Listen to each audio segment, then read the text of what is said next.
Are Kahoot and Blooket really the best ways for students to review content? How can we build fluency, literacy, and thinking skills in the science classroom? And what's the role of pencils and paper in the classroom of 2025? Welcome back to another episode of the Teachers on Fire podcast, airing live on YouTube most Saturday mornings at 8 a.m. Pacific and 11 a.m. Eastern. My name is Tim Cavey, and my mission here is to warm your heart, spark your thinking, and ignite your professional practice. Today's Teacher on Fire is Marcie Samayoa. Marcie is a high school chemistry teacher from Los Angeles, California, with 10 years of experience in the classroom. Through her blog, Scientists in the Making, she shares evidence-based teaching strategies that connect cognitive science to instructional practices. Connect with Marcie on LinkedIn, on X at Sci in the Making, on Instagram at Scientists in the Making, and on her website at scientistinthemaking.com. Marcie, thank you so much for coming on the show today. Are you, my friend, ready to light it up? I am ready. Thank you so much for having me. Well, what a pleasure it is. Thank you for responding on short notice and joining me for the show on this Saturday morning. I saw a post from you this week that really got my attention, and I thought I need to speak to this teacher because this is a great take and one that we need to hear more of. Let's put it up on the screen. We've got this post here on X. You said, today we spent class time reviewing for the upcoming exam. Some students asked if we'd be playing Kahoot or Blooket. I feel like we have the same students, Marcie. I told them we wouldn't be doing that, and this is what we did instead. So that's where we're headed today. And the first question I want to send your way, Marcie, is this one. When you start threatening, when you start talking about not using Kahoot and Blooket, I mean, these are beloved of students and teachers alike. I can just hear some teachers saying, but Marcie, doesn't Kahoot increase student engagement? What would you say to that? Well, I would agree, actually. Kahoot does increase student engagement, and so does Blooket. But I think the question that us educators need to ask ourselves is what type of engagement? What I noticed in years prior, when students would play Kahoot, they were more concerned about winning than about thinking about the content. So, as teachers, we want them to look at the question, read the question, think about the concepts deeply, and then answer the question to the best of their abilities. But when students are playing Kahoot, what tends to happen is they gamble, right? Right. So instead Yeah. of they really do. So instead of going, okay, I could think about the question and answer it, but that's gonna cut my time. Like that's gonna take more time. Sorry, that's what I meant. It's gonna take more time. And so even if I answer it accurately, because I took time, Kahoot is not gonna award me as many points, right? So I'm just gonna gamble and I'm just going to guess. So then you just see students pressing random buttons. They're not even thinking about the question. The second the question pops up, they just choose their favorite color or something like that. So that is engagement, but that's not cognitive engagement. That's behavioral, emotional engagement, which is important. But we really, really, really want to encourage cognitive engagement, and I feel like these apps don't necessarily do that. It's so true. It's so true. And there are, I mean, to be fair, there are some students out there who are thinking through the questions, but Of I course, of course. remember sort of being horrified by seeing around the room, starting to learn, starting to notice exactly what you just described, that there are some students just treating it as a VLT, right? And like, I'm just going to hit blue this time and let's go, and that is not learning. There's not a whole lot of good learning and review happening when we see students doing that. So here was the process that you sort of recommended instead, or that you didn't just recommend, you followed in your own practice. Let's get into the first one. You start with a low stakes short practice test on paper with topics labeled. So break that down. Why are those pieces each important? Okay, let's just break down the components, right? So I Yeah, made it low stakes because you don't want students' attention focusing on their grade, right. right? So you want them to be cognitively engaged with the material. And so by making it low stakes, the chances of them thinking about the material, not their grade, increases. So that's why I make it low stakes. I make it short. That way we have time to reflect on our answers.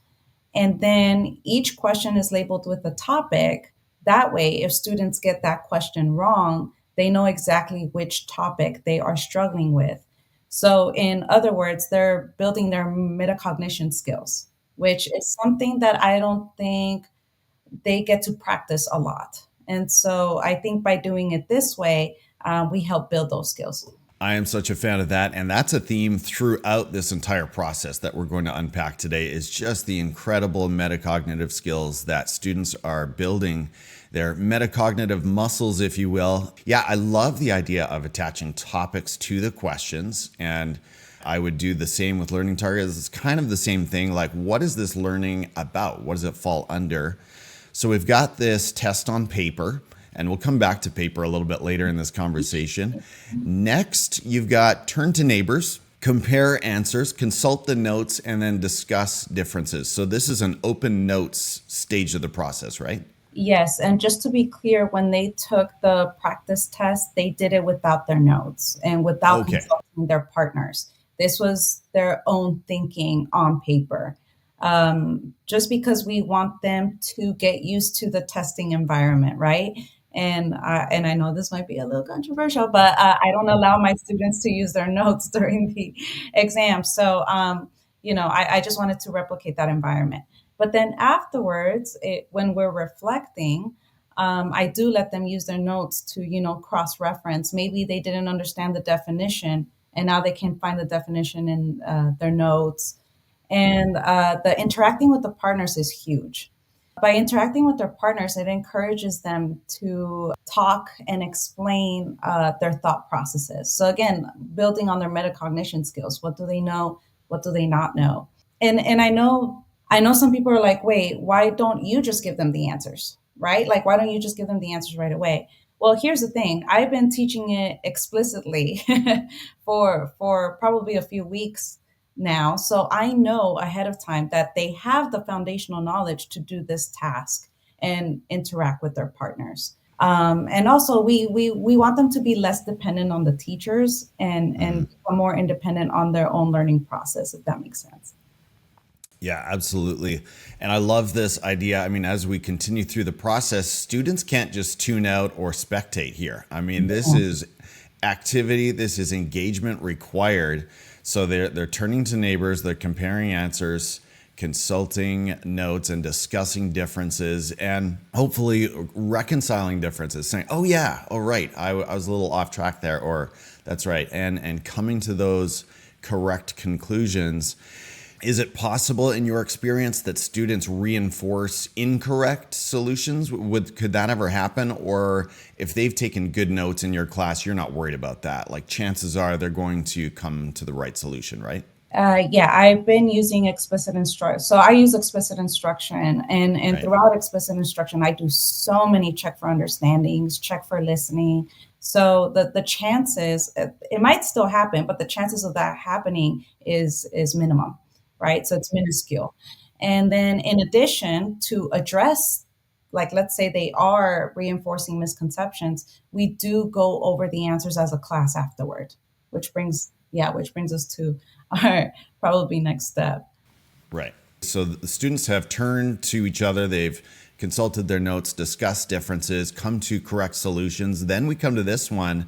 Students note the topics that they struggled with, and from here, they are going where?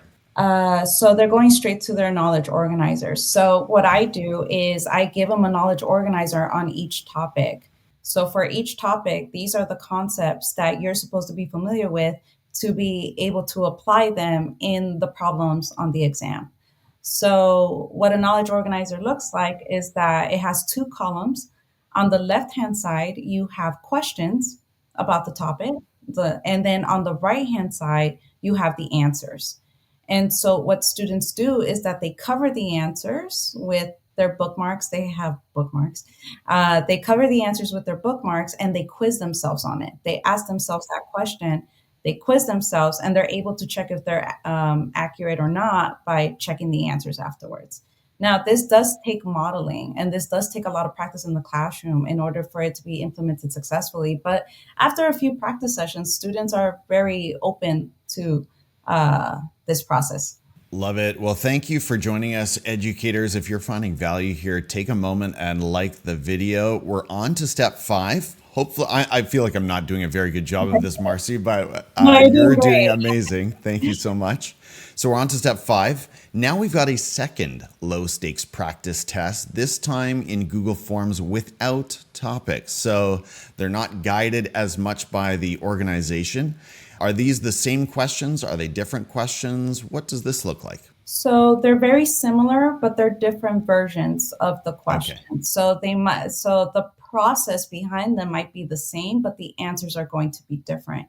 And the reason why I do that is because often what you find is that students just want to memorize the answers, Right. right? But and we want them not to memorize the answers. We want them to really reflect on the process instead as to how to arrive to the answer. So it's very important that you don't use the same questions. And I also do it on Google Forms because I love the shuffle feature that it has. So I shuffle the questions. And the reason why I do that is because that promotes interleaving. And according to cognitive science research, interleaving the questions does encourage more effective recall, if that makes sense. So students are able to see the slight differences between different questions and get, you know, access to that. So, uh, yeah, it helps them prepare for a more realistic exam environment. Yeah, it's just deeper learning. They're not memorizing in sequence the Exactly. exact rote answer. It's a little Yeah. bit deeper. It requires something more substantial. Now, I have to ask too, I didn't prepare you for this one, but in the Google form, is it all multiple choice at that point, or is it a mix of different formats? It's a mix of different formats. Okay. So ideally, ideally, I would want them all to be free response. But I Right. have around 200 students, and that would take a Okay. very, very long time to grade. Yeah. So I do like some multiple choice and some free response, just to cut the grading, but still promote that high order thinking processes that we want students to do. Okay, and then on to the next step. Now, students are, I believe, you'll correct me here in a moment, but I believe they're taking it home, or you suggested they're taking it as homework and trying the test again. And the goal here is to build fluency. So, could you speak to what the test looks like? Did I get that right? And then talk about fluency and why we need to build fluency as a part of their learning, even in a subject like science. Yeah, so well, let's just start with the fluency part, right? So Sure. fluency pretty much means that we want students to not stay stuck on a specific part of the problem. We want them to approach it and know exactly what to do whenever they see that problem. And the reason why we want to do that is because eventually, with fluency, it decreases cognitive load. So our working memory is limited, and so if parts of the problem are already automatic, which aka fluent, then there is more mental space for the reasoning part, for the analyzing part, for those high order thinking processes that we want students to do. So that's why fluency is very important. And chemistry builds on each other. So in chemistry, you need to understand chapter 1 to be able to do chapter 2. You need to understand chapter 2 to be able to do chapter 3. So we want students to build fluency in each chapter. That way, we set them up for success for future learning. So yes, fluency is very important. I think it's important for all classes and Yeah, all of course. subjects. Yeah. And so to encourage fluency, well, that just takes practice. And so as homework, I put the Google Forms exam on Google Classroom, and I told them, hey, you can take it as many times as you want at home. And I really want you guys to think about the thinking process, and you model to them. And yes, slightly different versions of the questions. That way they don't just memorize the answers. And you'd be surprised how many of them do it. I saw one student take the exam 5 times at home. I'm like, okay, yeah, that's cool. And then when it comes to the real exam, well, obviously the questions are slightly different, but very similar topics. So it's just preparing them, right, Yeah. uh, for the exam. Yeah, different looks, different formats, different orders. I mean, the more you can shuffle it up, mix it up, the more real, the more authentic that understanding will be. Well, thank you so much, Marcie, for walking us through that, and let me know if I left anything out. I'm wondering too, and we're going to talk about AI in a moment in another light, but I'm wondering, have you used any AI tools to mix up those questions or present them in different ways to students? Well, when it comes to well, no, the Google Forms takes care of that, right? Like the shuffling Sure. and stuff. But when it comes to making multiple choice questions, it's very difficult to make good multiple choice questions, Yes. right? And so sometimes what I do, like I create the questions and then I take a look at the the components that makes up a good multiple choice question and I ask AI like am I following this format? Is this a good multiple choice question? Now, AI is not 100%. Okay? And I think the problem that some of us have is that we trust it 100% and you shouldn't. So it will tell me like the benefits and of this question and how I can make it slightly better, but I still use my professional judgment to determine if that's really the case. It just helps guide me, if that makes sense. Yeah. Yeah, So yeah, absolutely. that's how I would do it. That's how I use it. So, we're going to pivot a little bit, Marcie, and go back to the very first step in this whole process because we talked about students breaking out pencils and paper. And in a way, that's refreshing. I think it's refreshing for a lot of teachers. I don't know what you see and hear in your educator social media circles, but I'm hearing this year more than I can ever recall a bit of a pushback against edtech, against AI, against different forms of technology in the classroom, and a bit of a return to the conventional, the tactile. You obviously are thinking about this too, because you made a point of saying, okay, students are going to start with pencil and paper. So, just in general, I'm not asking you to speak for all teachers here, but first of all, I guess, are you seeing and hearing a bit of this too? And what do you think is behind some of this pushback from teachers around the continent, let's say? Actually, I guess I'm the correct person to ask because they interviewed me for Education Week.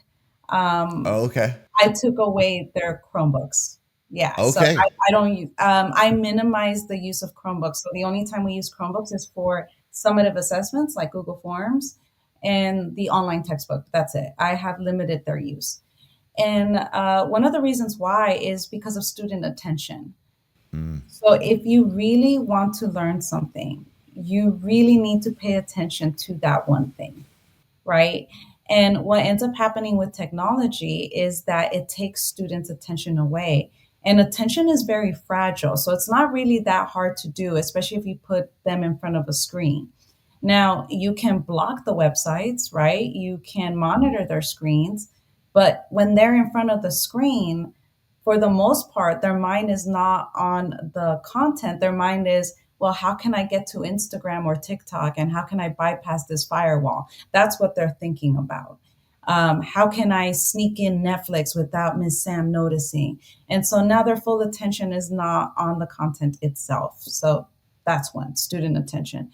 And then two, it's the difference between an expert and a novice, right? So an expert already has the foundational knowledge that they need in order to get the most out of AI.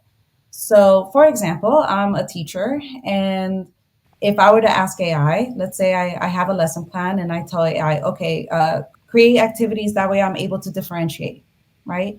It's going to do it based on learning styles. And according to research, learning styles is a myth. And I know that might be a little controversial for some, but it is.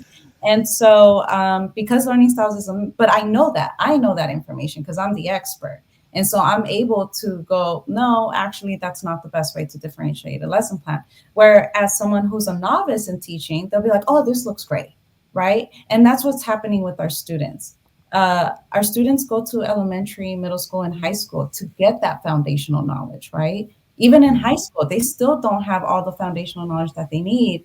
And so now they're using AI, right? If we have students using AI, they're not going to be able to know like what information is accurate and what information is not.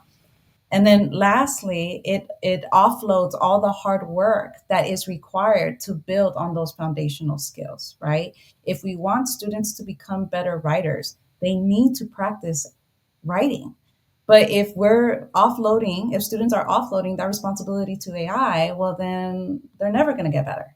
So that's the issue that I have with tech and AI. Now, I'm not speaking for other educators. I'm speaking for myself. But I think a lot of educators can, relate. Yeah. No, well said, Marcie. Wow, there were some mic drop moments in that little rant there. But I agree, particularly on that last point. I've had some conversations with teachers recently about some of the pushback from students or adults in the public about why are we even teaching students writing, or is writing as important as it used to be? I mean, can't all these AI tools just do it for them?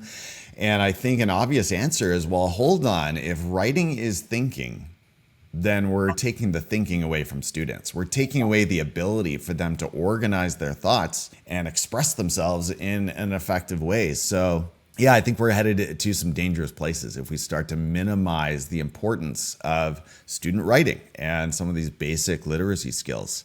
Well, that was a great pitch. You've given us, hopefully my listeners, a lot to think about there. One more, and this one's just for fun, Marcie. I saw you, and you've got a lot of spicy takes, by the way. It's going to be fun following you on X and Blue Sky and the other places you hang out. I can tell already you're going to push my thinking. One other take that I noticed somewhere in your feed was a bit of a critique of Peter Liljedahl, who has a practice kind of in my neck of the woods here. And I did a book study on building thinking classrooms. My thought was this. I was like, the whole building thinking classrooms, it like prioritizes student collaboration and communication instead of sort of rote worksheet work. He doesn't put a lot of faith in screens or even homework for that matter. So I saw some alignment, but you obviously have some concerns. So I'd love to hear more about them. So I do like the focus on collaboration, right? But for me, in my humble opinion, there's a time and a place for it. So I like to focus more on explicit instruction in the beginning of the unit. That way, students have the foundational knowledge that they need in order to apply, reason, and analyze.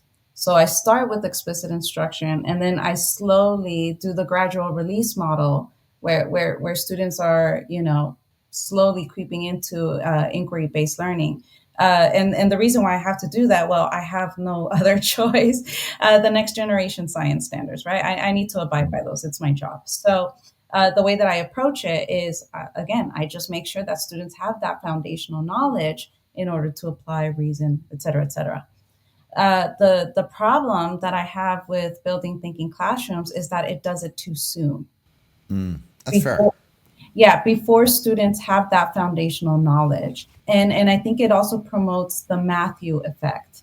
And so for those of you who are not familiar with that, it describes how the rich get richer and the poor get poorer. So in education, this means students who already have strong background knowledge, right, and language skills and problem solving strategies tend to gain more from the building thinking classroom activities than their less prepared peers, if that makes sense. So Yeah. because part of building thinking classrooms is that they put them in groups for vertical boards. You see, the problem with that is that the students who are high achieving, who have stronger background knowledge, they're going to be the ones dominating that activity. Whereas the students that don't have as much background knowledge are going to take on more passive roles. And yeah, I read the book and there's strategies to mitigate that, but then there's another problem with that where how would the teacher know who's struggling and who's not? Let's compare it to explicit instruction, right? So the way that I do it, if I'm teaching them a problem, we're going to start with step one, step two, step three, step four. I model it, do a think aloud. Students are knowing exactly what I'm doing, exactly how I'm thinking. And then they each have their own mini whiteboards, right? So everyone has one. So then that means everyone gets to participate. So now we're increasing the means participation ratio, right? So now everybody gets to participate, both the high achieving students and the low achieving students. Everybody is participating. And the way that I analyze the data is I tell them, okay, put your boards up. I want to see what you're thinking. And I do it step by step. I don't have them do the whole problem. So, for example, I'm going to tell my students, okay, I want you to do step one of this problem, just step one. Put it on your mini whiteboards. Okay, 3, 2, 1, go. All right, now put your boards up. 1, 2, 3, boards up. Oh, okay. I see 50% of you are struggling with step one. Let's go over it one more time. Let me see if I can explain it differently, right? So by doing that, I'm able to target exactly where my students are struggling in and provide them the intervention that they need, right? Whereas in the building thinking classroom environment, where, well, that's not so easy to do, right? To give a targeted intervention, because how would the teacher know?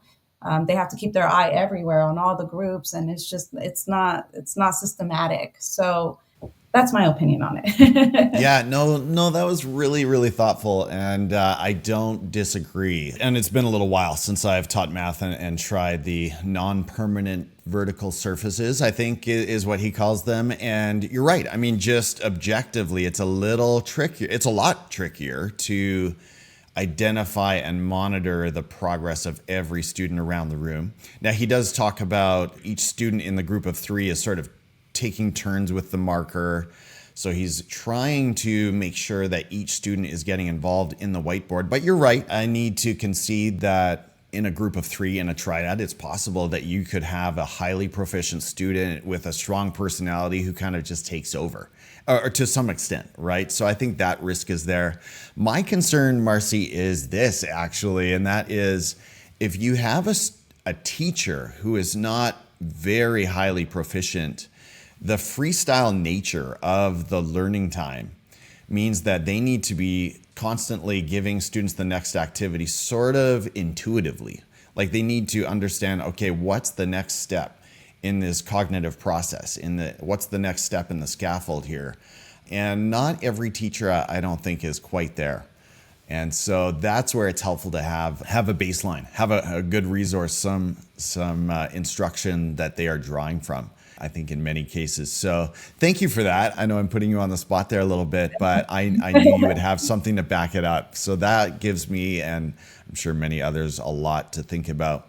Well, Marcie, this has been fantastic. For those listening, interested in your review process and so much more in the science space, how can we connect with you and follow your work? Well, I have a blog and it's called scientistinthemaking.com. Originally, I made it for science educators, but because cognitive science principles, I believe, applies to everyone, everyone is welcome. You can also reach me at LinkedIn, on Twitter at Sci in the Making, and Instagram. I'm not as active on Instagram, but you can also find me on Instagram on Scientist in the Making. All right. Well, all those places seem pretty accessible to me. Thank you again for joining me today, Marcie. I know I'm asking a lot, especially of someone on the Pacific, in the Pacific Standard Time. So thank you so much for getting up early and joining me for this conversation today. Teachers on Fire, I'm your host, Tim Cavey. So grateful that you too decided to spend some of your day listening to this episode. I hope that in some way the content you heard today from Marcie Samayoa sparked your thinking and ignited your practice. And I'll meet you next week right here on the Teachers on Fire podcast. Take care, everyone. Have a great weekend. Bye-bye. Even when you feel slow, you can still go. Even when there's no hope, you can still go. I never answer to no, man, I still go. Go, go.